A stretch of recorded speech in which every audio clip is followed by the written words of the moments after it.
Beautiful people, it's me, Pamela, on my YouTube. Cho, no, what's the T? Siyahlaziya. Guys, let's just unpack on Usenzo Mayu. Uhlezi kuna something that we're going to talk about. And there's always something coming up. It's feeling good, okay, how did we miss this? And like I said last week on another video, good to know. It's not even good, how did you miss it? It's more like we never really discussed it in detail into account. Njengale ukuthi no advocate Thulani Mngomezulu was paid by uncle ka accused number 1 umuzi kakhulelwa Sibiya instead of legal aid. Into yasibuza ukuthi what was that all about? Because uRamasipule would never been able to represent two people, guys.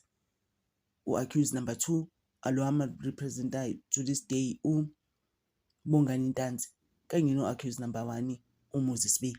Kanjani nje besebiza uMngomezulu, and mina I didn't even know that until uRamasipile spoke about that at the late Mngomezulu's funeral. I'm just like, what?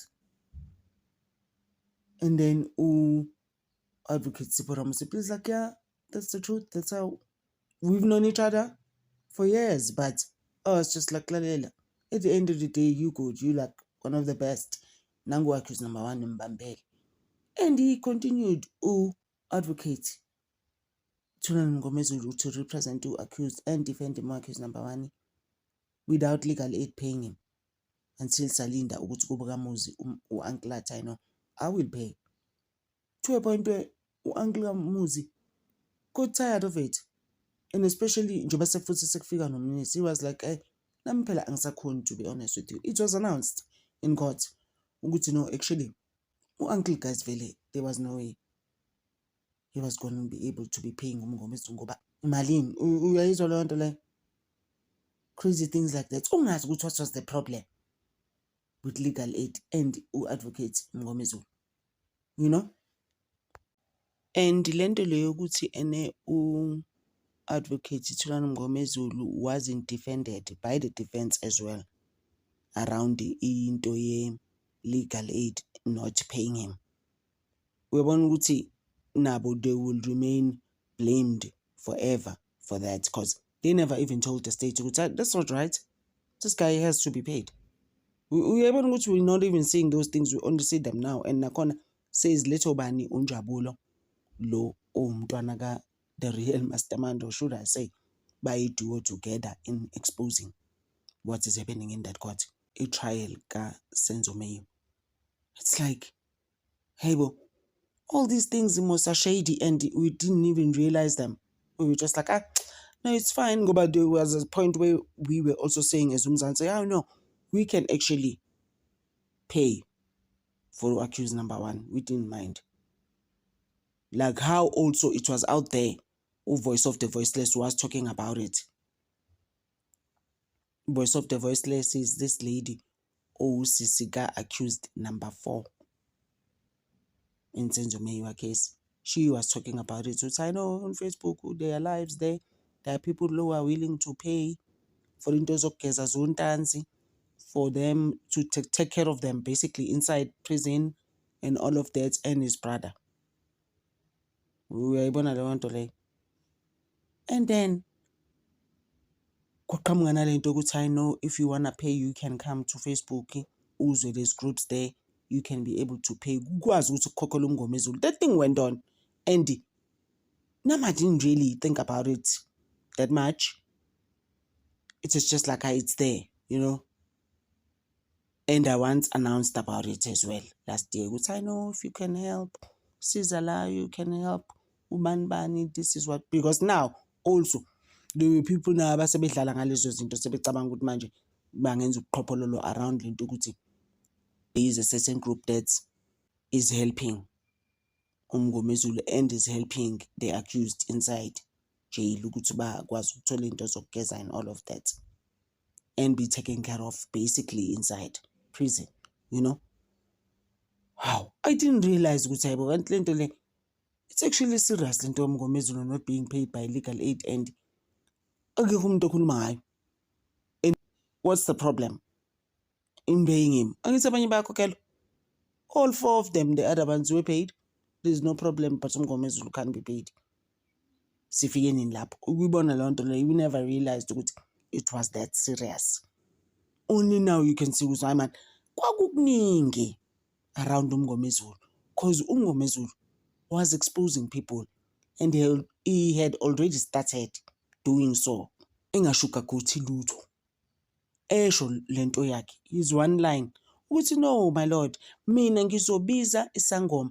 You see the sangoma lesi abasambayo lapha, the same sangoma that said when uMakhumalo came with uKelly, uLongwe noZandi, wathi loyo baba loyo onlandelayo at the back there, can you stand right at the door and he mustn't come into my Ndumbas or whatever, my house, to be helped by me and be cleansed by me, cause he's not your relative.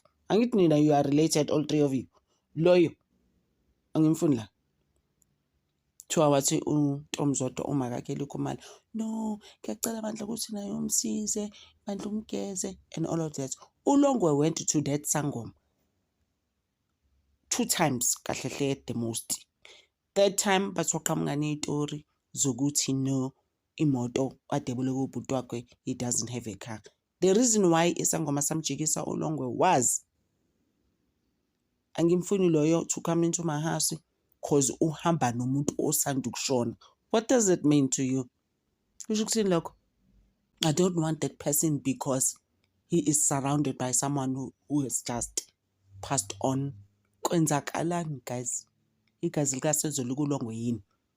Angithi uNomngomezulu said the same thing. Ukuthi mina ngifuna uKelly Khumalo zangampanda uZandi, ngoba uZandi already come to cause waqabamanga. Wayihlanyisa lapha ecourt ekhombana no all of those hey, you don't know what you guys have done to my family. Go thula sis. You don't do those things in court. Hamba ukhombana nabantu that you've just decided in your mind. Please stop. And then iqhubeke indaba. Athi uMngomezulu mina ngifuna uLongwe Thwala, ngifuna noKelly Khumalo. Babona abantu bawuthu ngoba vele in any case Longwe short Senzo. Those uMngomezulu uzwe hey abantu oqala bathi what uthini manje? Even ushuro ngempela. What yes my lord? It did happen. Aqhamuke kuMngomezulu, aqhamuke khuluma izitori eziningi zangapha ko Rent Clinic ukuthi lo wake wafika exiza igazi la onyaweni uLongwe Thwala after he short Senzo wazidubula naye. Wathungwa ngapha. He had to be stitched unyawo lakhe there at Rent Clinic.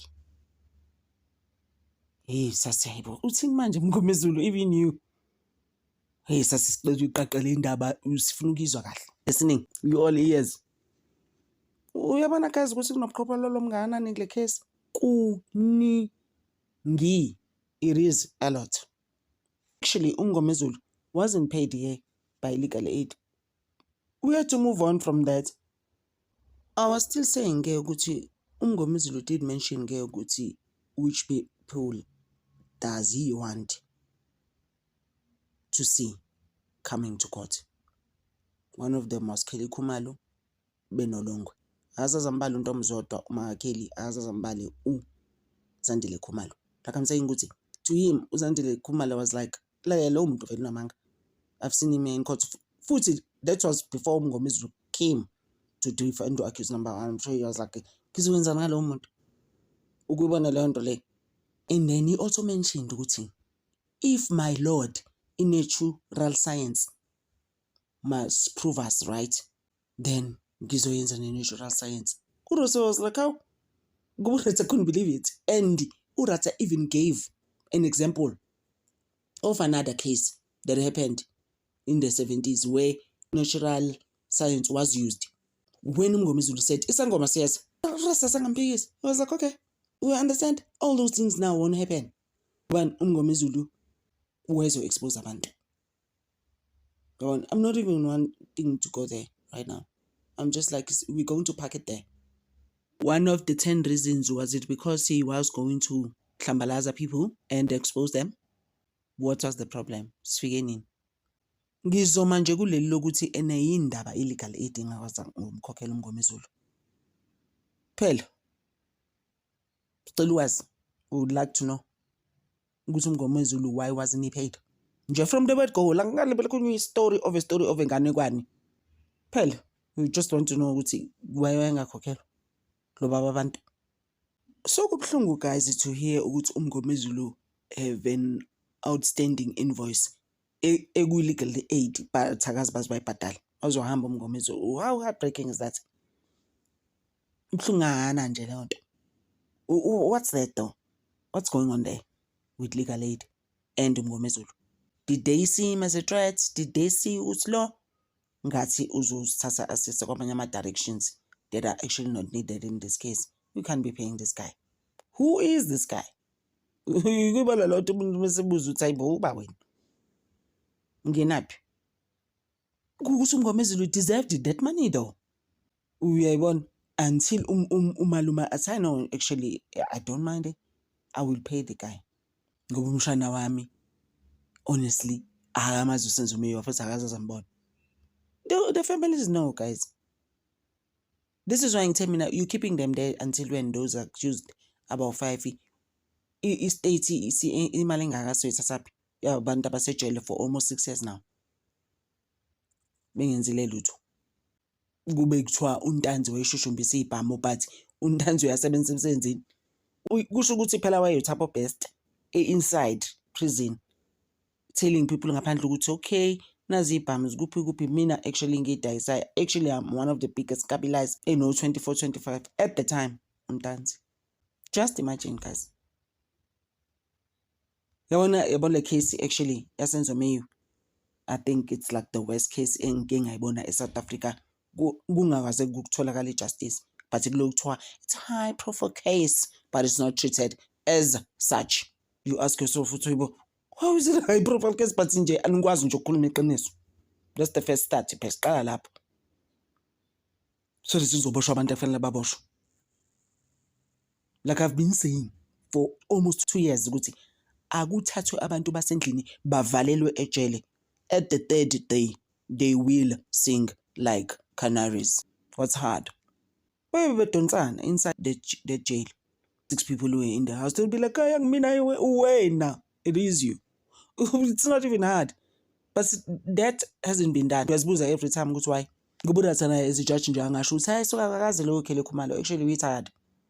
Ngoba ngithi there's also stories ukuthi he's been seen with him ema garage athizeni.